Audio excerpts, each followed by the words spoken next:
আসসালামু আলাইকুম।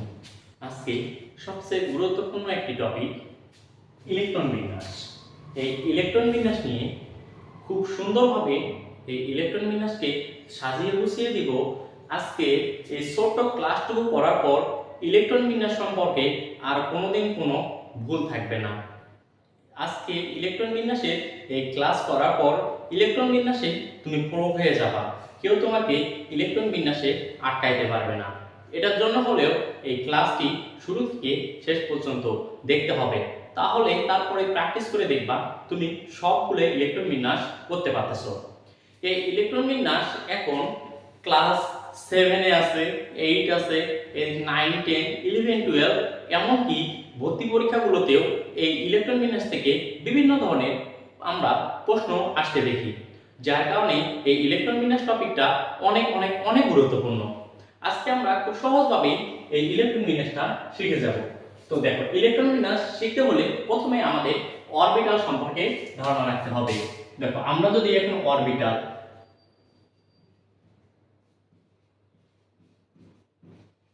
Orbital orbital কয়টা রয়েছে? অরবিটাল 4টা অরবিটাল সম্পর্কে আমরা জানবো। এটা হচ্ছে এস, পি, ডি আর হচ্ছে কি এফ। অরবিটাল কয়টা? 4টা, এস, পি, ডি আর হচ্ছে এফ। তো অরবিটাল জানার পর আমাদের জানতে হবে এই অরবিটাল কোনটার ধারণ ক্ষমতা কত, অর্থাৎ কে কতটুকু বা কয়টা ইলেকট্রন সে ধারণ করতে পারে, রাখতে পারে। তো এটা দেখো। তো প্রথমে আমি যদি এখানে একটু একটা ট্রিক্স দিয়ে এটা শেখাই, প্রথমটা আমরা মনে রাখবো হচ্ছে এস এর ধারণ ক্ষমতা কত? 2। পরবর্তীতে যত দূরে যাবে আমরা +4 করে বাড়াবো, তাহলে 2 আর +4 করলে কত হচ্ছে? 6। সেম ভাবে এটাতে আমরা কত বাড়াবো? +4 বাড়াবো, +4 বাড়ালে হচ্ছে কত? 10। সেম ভাবে এটাতে কত? +4 করব, তাহলে কত হচ্ছে? 14 হচ্ছে। ওকে, আমরা তাহলে কি এটা ধারণ ক্ষমতা বুঝে গেলাম। এগুলো মানে কি বুঝাইলাম? এগুলো হচ্ছে কি ধারণ ক্ষমতা। কি ধারণ ক্ষমতা? ধারণ ক্ষমতা। কি ধারণ ক্ষমতা? এগুলো হচ্ছে ইলেকট্রন ধারণ ক্ষমতা। ওকে, তার মানে 4টা অরবিটাল সম্পর্কে জেনেছি, কি কি এস, পি, ডি, এফ, এবং এই 4টা অরবিটালের ধারণ ক্ষমতা জেনেছি। এস এর ধারণ ক্ষমতা 2। এস এরটা মনে রাখলে আমরা বাকিগুলোতে 4 করে যুক্ত করব, 4 করে বাড়িয়ে দেব, তাহলে আমরা কি এস, পি, ডি, এফ এই 4টার আমরা কি ধারণ ক্ষমতা পেয়ে যাব। ওকে, এটা পারলে আমরা এখন মেইনলি এখানে যেটা শিখবো সেটা একটা ছন্দের মাধ্যমে আমরা শিখি। ওকে, আমরা হচ্ছে এই ইলেকট্রন বিন্যাসটা ছন্দের মাধ্যমে শিখবো। দেখো তাহলে,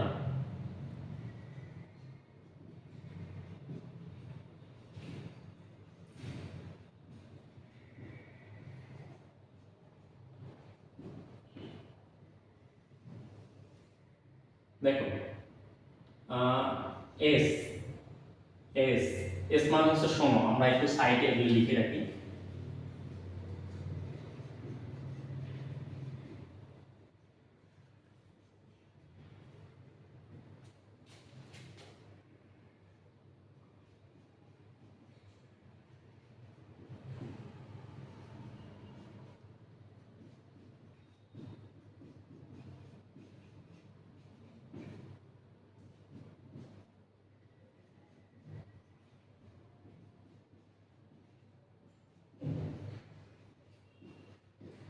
ওকে, আমরা এখানে কিওয়ার্ড গুলো লিখে রাখবো, মানে কোনটা দ্বারা কি বুঝবো।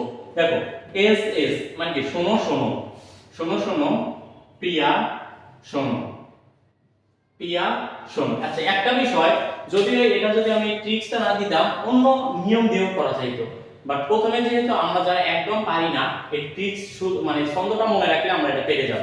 দেখো, যেটাই বসাইছি প্রথমে শোনো বসাইছি, শোনো কয়বার বসাবো? 2বার, শোনো শোনো। এবার প্রিয়া শোনো বসাইছি, প্রিয়া শোনো কয়বার হবে? সেম ওয়েতে 2বার করে, প্রিয়া শোনো প্রিয়া শোনো। পিতে কিন্তু বলেছে প্রিয়া, প্রিয়া শোনো প্রিয়া শোনো। এবার কি বসাবো? 3 নাম্বারটা, ডি পি এস, মানে প্রিয়া আর একটা ছেলে, দুইজনের বিয়ে হয়েছে প্রথম, তো তারা টাকা জমাবে, কি করবে? ডিপিএস খুলবে আসলে।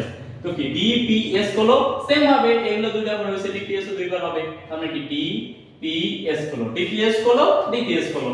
দেন ডিপিএস এর বড়টার নাম হচ্ছে এফ ডি পি এস, তারপরে কি এফ ডি পি এস। তার মানে কি সংখ্যাটা হলো কি, প্রথমে এস এস নিয়েছি একটা, তারপর দেখো পি আর এস এটা হচ্ছে দুইটা, মানে এস এস প্রথমে একটা সংখ্যা নিয়েছিলাম, তারপর কি পি এস দুইটা সংখ্যা, তারপর কি ডিপিএস তিনটা সংখ্যা, তারপর কি এফ এফ ডিপিএস চারটা সংখ্যা। তো প্রথমে কি সবগুলো দুইবার করে যে শোনো শোনো, তারপর কি প্রিয়া শোনো প্রিয়া শোনো, ডিপিএস খোলো ডিপিএস খোলো, এফডিপিএস খোলো এফডিপিএস খোলো।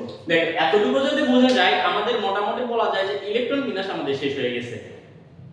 এখন যেটা জিনিস সবচেয়ে গুরুত্বপূর্ণ জিনিস, দেখো আমরা এখন যদি একটু দেখি এস এর এখানে যদি সিরিয়াল করি আমরা, এস সিরিয়াল নাম্বারে কত আছে, এস এর সিরিয়াল নাম্বার হচ্ছে 1, পি সিরিয়াল নাম্বার কত, পি সিরিয়াল নাম্বার 2, ডি কত, ডি হচ্ছে 3, আর এফ কত, এফ এর সিরিয়াল নাম্বার হচ্ছে 4। তার মানে এগুলা কি, এগুলো হচ্ছে সিরিয়াল নাম্বার, এগুলো হচ্ছে সিরিয়াল নাম্বার। ওকে, তার মানে কি এগুলো হচ্ছে সিরিয়াল নাম্বার। এস কত নাম্বার পজিশন, এস এর পজিশন 1, পি হচ্ছে 2, ডি হচ্ছে 3 এবং এফ হচ্ছে কত 4। তো দেখো এগুলো এখন এখানে বসাবো। এফ তার মানে এফ কত থেকে শুরু হয়েছে, এফ হচ্ছে 1 পজিশন নাম্বার 1, পরে এস তাহলে কি 2, তারপরে কত হবে 3, তারপরে কত 4, তারপরে কত 5, তারপরে কত 6, তারপরে হচ্ছে 7, তারপরে এস হচ্ছে কত 8। ওকে, এটা তো বুঝে গেছি। এস কে যে আমি 1 থেকে 8 পর্যন্ত কিভাবে বসাইলাম বুঝে গেছি। এবার পি, পি কত, পি পজিশন হচ্ছে 2, তার মানে 2 নাম্বার। প্রথম যে পি পাবো সেটা কি 2 থেকে শুরু হয়েছে, 2 3 4 5 6 7। Okay clear.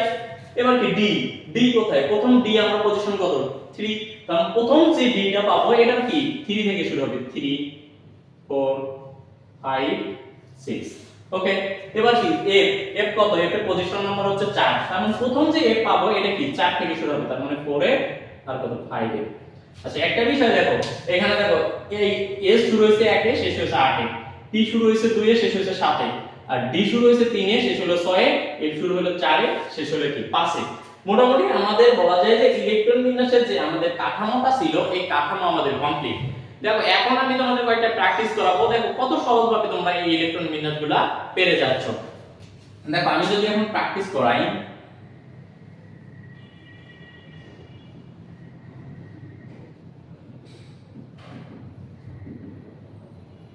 দেখো প্র্যাকটিসটা আসলে কি, প্রথমে একটা ধরলাম যে ম্যাগনেসিয়াম, আমরা জানি ম্যাগনেসিয়াম কত 12, তো ম্যাগনেসিয়ামের ইলেকট্রন বিন্যাস এখন করব। দেখো সেম ভাবে বসাই, শোনো শোনো প্রিয়া শোনো, যেহেতু আমি দেখতেছি ইলেকট্রন কয়টা 12টা, তো আমি বেশি দূর আসলে আগাইলাম না, এরকম অল্প অল্প করে আগাবো। শোনো শোনো প্রিয়া শোনো, আবার প্রিয়া শোনো অত দূর গেলাম না, কারণ ইলেকট্রন দেখতেছি মাত্র 12টা আছে।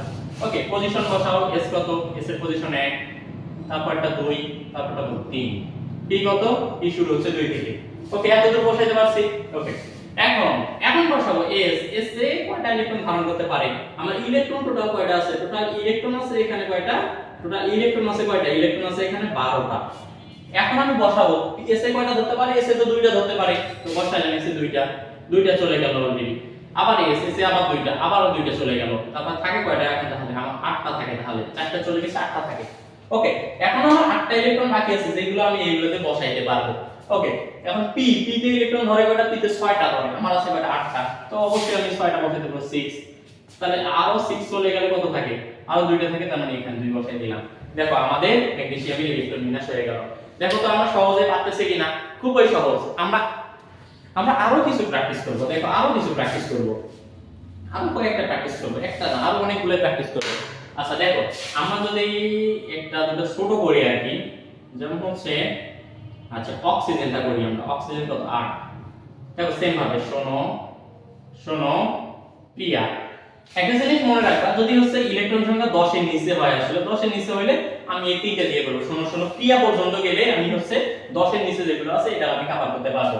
এখন দেখো তাহলে কি এখানে প্রথমে 1 বসাবো, 2 বসাবো, 2 বসাবো, আছে ইলেকট্রন কয়টা 8টা, ইলেকট্রন কয়টা এখানে, ইলেকট্রন হচ্ছে 8টা, প্রথমটাতে কি 2টা, তারপরটা 2টা, কয়টা গেল 4টা চলে গেল, আর থাকে কয়টা ইলেকট্রন, তো 8টা, আর কয়টা থাকে 4টা, তো পি ধারণ ক্ষমতা কত, পি তে 6, তো অবশ্যই 4টা সে নিতে পারে। আমরা একটা বিষয় বুঝি, ধারণ ক্ষমতা বলতে কি বোঝে, যে তার ধারণ ক্ষমতা যত সে ততটুকু নিতে পারে, তার চেয়ে বেশি নিতে পারে না। যে পি ধারণ ক্ষমতা যদি 6 হয়, পি 6টা পর্যন্ত নিতে পারবে, 1টা 2টা 3টা 4টা 5টা 6টা পর্যন্ত নিতে পারবে। কিন্তু পি কে যদি বলা হয় 7টা ইলেকট্রন দেওয়া হয়, পি কিন্তু কখনোই সেটা নিতে পারবে না। অতএব বলা যায় যে যার ধারণ ক্ষমতা যত সে ততদূর পর্যন্ত, অর্থাৎ তার নিচের গুলোটা অনায়াসে গ্রহণ করতে পারবে, কিন্তু উপরে সে নিতে পারবে না। এটা হচ্ছে আসলে ধারণ ক্ষমতা। দেখো আমরা অক্সিজেনেরও খুব সহজভাবে এটা নির্ণয় করে ফেলতে পারলাম। যদি আরো দুই একটা করি, আমরা আরো দুই একটা করি, দেখো এবার অক্সিজেনের পর আমরা একটু বড় দিয়ে একটা করি, এবার হচ্ছে ক্লোরিন করি। ক্লোরিন কত? ক্লোরিন হচ্ছে 17। ওকে, তার মানে কি শোনো শোনো প্রিয়া শোনো প্রিয়া শোনো। ওকে, সেম 1 2 3 কত 4। সেম ভাবে কি 1 2 3 4। এবার পি তে বসাও, পি কত হবে 2 3। আমার ইলেকট্রন কয়টা? এখানে ইলেকট্রন আছে হচ্ছে কয়টা? ইলেকট্রন আছে 17টা। তো প্রথমে বসাও দুইটা দুইটা 4টা, এখানে কয়টা পাবো 6টা, 10টা হয়ে গেল। এখানে কয়টা? দুইটা, 10 আর 2 12, 12 হয়ে গেছে অলরেডি। 12টা বাদ গেলে আর কয়টা থাকে? 5টা থাকে। তো আমি 5টা এখন বসাই দেব, 5টা। পিতে ধারণ ক্ষমতা কত? 6। তো অবশ্যই আমি এখানে 5 বসাইতে পারবো। দেখো আমার অলরেডি এখান থেকে শেষ। দেখো ক্লোরিনও শেষ। আশা করি যে আমরা ইলেকট্রন বিন্যাস করা আমাদের শেষ হয়ে গেছে। এই ইলেকট্রন বিন্যাস করতে গিয়ে ইলেকট্রন বিন্যাসের মধ্যে আবার কিছু ব্যতিক্রম আছে। ব্যতিক্রম আছে। আগে আমরা সিম্পল গুলো করা শিখি 1 থেকে 118 পর্যন্ত। ব্যতিক্রমগুলো ব্যতীত 118টা মৌলের ইলেকট্রন বিন্যাস করা অলরেডি আমরা শেষ করে ফেলেছি। এইটুকু করলে আমরা 118টা মৌলের ইলেকট্রন বিন্যাস করতে পারবো, শুধুমাত্র এই ব্যতিক্রমগুলো ব্যতীত। তো আশা করি যে আজকে আমি যতটুকু পড়াইলাম এটুকুর মধ্যে তোমাদের ইলেকট্রন বিন্যাস অলরেডি ক্লিয়ার হয়ে গেছে। একটা বিষয় আমি এখান থেকে তোমাদের একটু ডায়াগ্রামগুলো আঁকানো শেখাবো, যে এই ডায়াগ্রামগুলো অলরেডি আমাদের ছোটদের পরীক্ষাগুলোতে অনেক আসে, অর্থাৎ 7 এর পরীক্ষায়, 8 এর পরীক্ষায়, 9 10 এইগুলো পরীক্ষায় ডায়াগ্রাম প্রচুর পরিমাণে আসে, বিশেষ করে 7 8 এর পরীক্ষায়। তো এই ডায়াগ্রামগুলো একটু আমরা দেখব।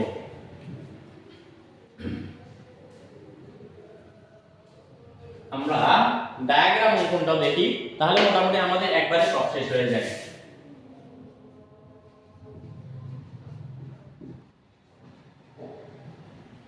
ওকে, ডায়াগ্রাম আমরা শেষেরটা আগে করি। এখানে কি কয়টা অরবিটাল কক্ষপথ কয়টা রয়েছে? দেখো 1 2 3, তিনটা না? শক্তি স্তর বা কক্ষপথ কয়টা? তিনটা রয়েছে। প্রথম কক্ষপথে ইলেকট্রন কয়টা? দুইটা। দ্বিতীয় কক্ষপথে কয়টা আছে? 2 আর 6 8টা। তৃতীয় কক্ষপথে কয়টা রয়েছে? 2 আর 5 7টা। তার মানে আমি যদি এখন ক্লোরিন অঙ্কন করতে যাই, ক্লোরিনের ডায়াগ্রাম আঁকাই, ক্লোরিনের ডায়াগ্রাম। তো ক্লোরিন ডায়াগ্রাম, প্রথম কক্ষপথে ইলেকট্রন আছে কয়টা? দুইটা, একটা দুইটা। 2 নম্বর কক্ষপথ, এটা 2 মানে 2 নম্বর কক্ষপথ, 2 নম্বর কক্ষপথ আঁকলাম। 2 নম্বর কক্ষপথে ইলেকট্রন আছে কয়টা? 8টা। কেমন করে 1 2 3 4 5 6 7 8। ওকে, এবার 3 নম্বর কক্ষপথ। দেখো 3 নম্বর কক্ষপথ, 3 নম্বর কক্ষপথে ইলেকট্রন আছে কয়টা? 7টা। ওকে, 1 2 3 4 5 6 7। দেখো অলরেডি আমাদের ক্লোরিনের ডায়াগ্রামটা হয়ে গেল। ক্লোরিনের ডায়াগ্রাম অঙ্কন করা আমরা পেরে গেছি। দেখো ডায়াগ্রাম অঙ্কন করা কত সহজ। আমরা যদি এবার ম্যাগনেসিয়ামের সেন্ট্রাল ম্যাগনেসিয়ামের ডায়াগ্রাম অঙ্কন করি, এটা কি প্রথম কক্ষপথ বা শক্তি স্তর 1, এক নম্বরে আছে কয়টা? দুইটা ইলেকট্রন। 2 নম্বর কক্ষপথ বা শক্তি স্তর আছে কয়টা? 2 আর 6 8টা ইলেকট্রন আছে। 3 নম্বর শক্তি স্তর, এখানে কয়টা আছে? দুইটা ইলেকট্রন আছে। আমি যদি এবার ম্যাগনেসিয়ামের ডায়াগ্রাম অঙ্কন করি, প্রথম কক্ষপথে আছে কয়টা? দুইটা। 2 নম্বর কক্ষপথ, 2 নম্বর কক্ষপথে আছে কয়টা? 2 নম্বরে 8টা। 3 নম্বরে কয়টা আছে? এখন 3 নম্বরে দেখতেছি দুইটা ইলেকট্রন, 3 নম্বর কক্ষপথে এটা একটা দুইটা। ওকে, আমরা ডায়াগ্রাম আঁকা আমাদের ক্লিয়ার হয়ে গেল না? ওকে, তোমরা বাসায় প্র্যাকটিস করবা। কিছু কিছু যদি তোমাদের আমি দেই প্র্যাকটিস। ওকে, আমরা কিছু যদি হোমওয়ার্ক করি, হোমওয়ার্ক করব অ্যালুমিনিয়াম, তারপর হচ্ছে নাইট্রোজেন, আর হচ্ছে আর্গন, আর হচ্ছে সোডিয়াম। এই চারটা ডায়াগ্রাম সহ ইলেকট্রন বিন্যাস করতে হবে। দেখো, তার মানে আমরা যদি এই ক্লাসটুকু বুঝে থাকি, আজকে ক্লাসটুকু বুঝে থাকি, তাহলে এই কয়টা পেয়ে যাব। এই কয়টা প্র্যাকটিস করার পর যদি পেয়ে যাই, তাহলে বুঝে যাব যে আমার ইলেকট্রন বিন্যাস করতে আর কোনো প্রবলেম নাই, শুধুমাত্র ব্যতিক্রমগুলো ছাড়া। তাহলে আমরা ইলেকট্রন বিন্যাস অলরেডি কভার করে ফেলেছি, আমরা ডায়াগ্রামটাও কভার করে ফেলেছি।